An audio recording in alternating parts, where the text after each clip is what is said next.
Hello YouTube world, it's just me with another video. I thought I would talk about something that's pretty personal today, and maybe some of you guys can relate to my story, and maybe some of you have gone through the same thing, or are going through the same thing, whether you have Turner syndrome or not. But as some of you might know, I have Turner syndrome, which is a fancy, or another name for gonadotropin, which is a fancy word for ovarian failure. But that's, as you know, probably know, is just one of the things that Turner syndrome is Turner syndrome causes. So that is kind of what I'm going to touch on today. As you know, with ovarian failure, most patients with it, or women with it I should say, have to go on hormone replacement. And with that, sometimes patients don't tolerate it very well. And in my case, I didn't. From the month I was started on it, I was miserable. I had a lot of pain and not very a pleasant experience. So I just wanted to talk about my experience going through that.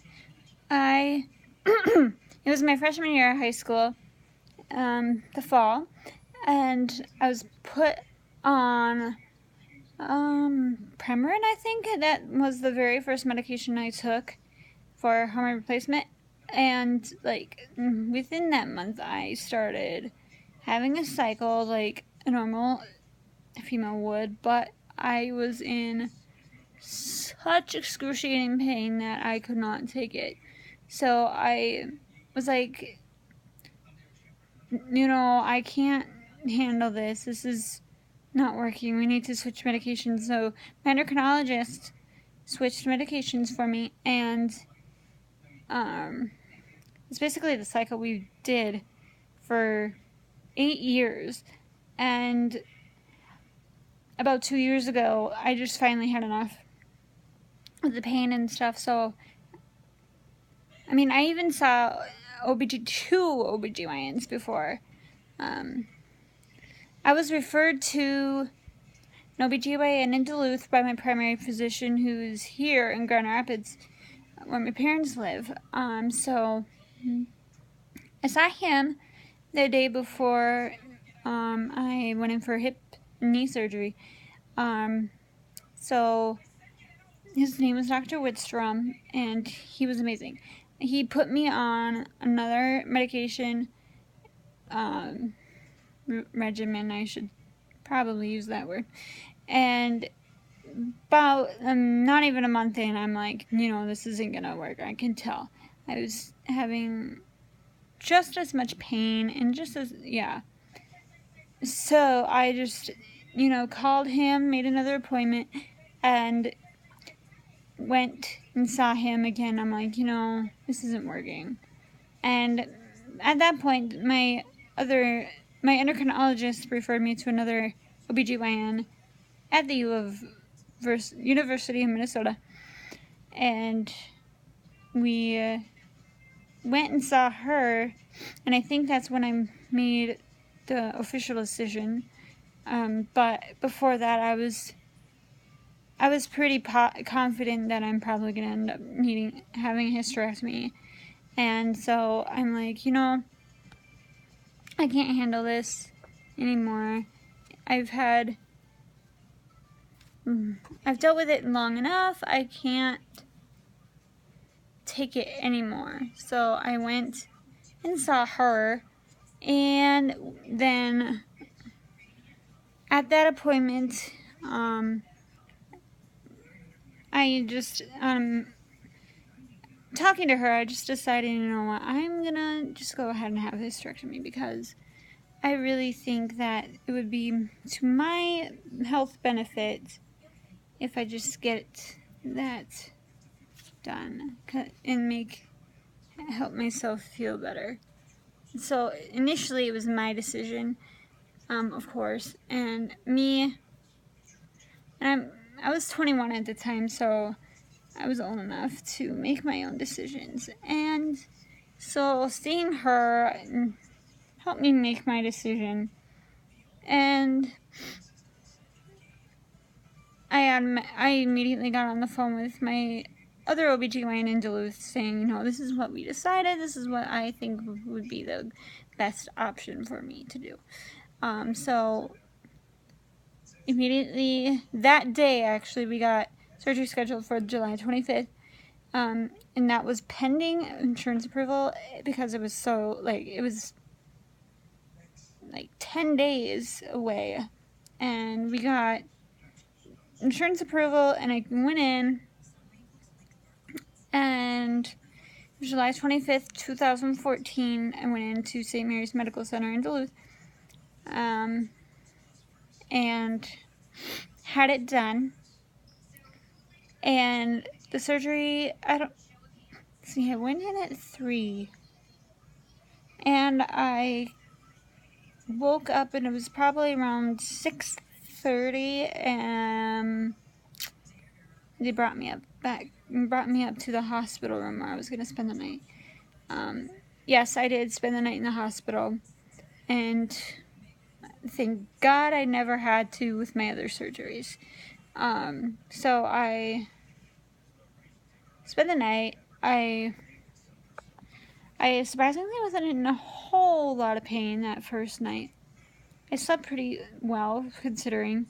And then in the morning, Dr. Wisdom came by and checked up on me, and he let me go home. Thank goodness.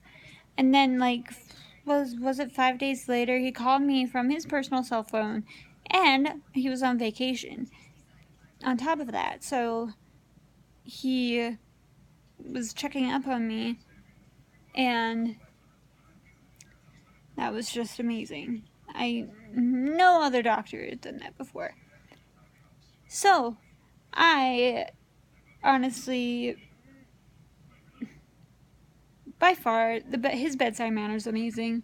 I mean, he cares about his patients, and he listened to me, and he knew what I was talking about, more so than the first OBGYN I saw, who was right out of school, right out of residency, and claimed she knew what she was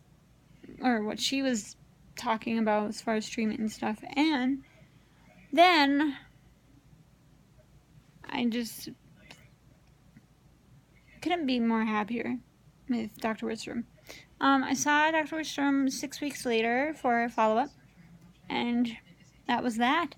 I saw him once since, and I'm doing pretty well. Honestly, I don't regret making that decision. I feel a ton better, and according to my mom, I'm not as moody as I was.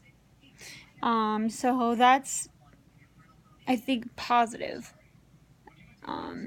Yeah, I won't be able to have kids at all. And before, they told me a long time ago that I probably wasn't going to be able to because my ovaries have failed. Oh, by the way, they took my ovaries and everything else out too when they did that. So obviously I can't have kids at all.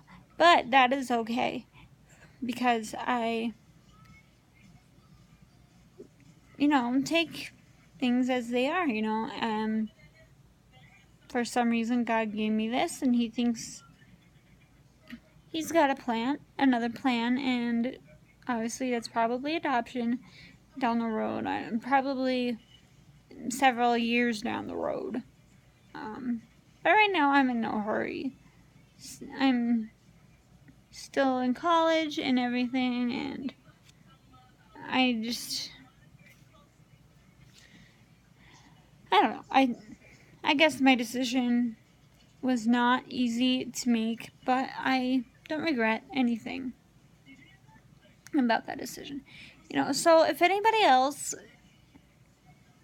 is going through or has gone through a similar situation, leave a comment below. And also subscribe and like this video if you did.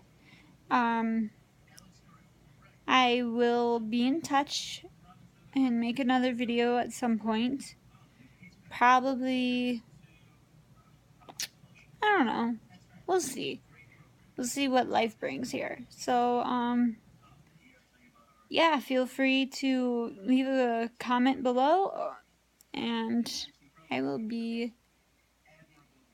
updating you guys as I can. Alright. Bye.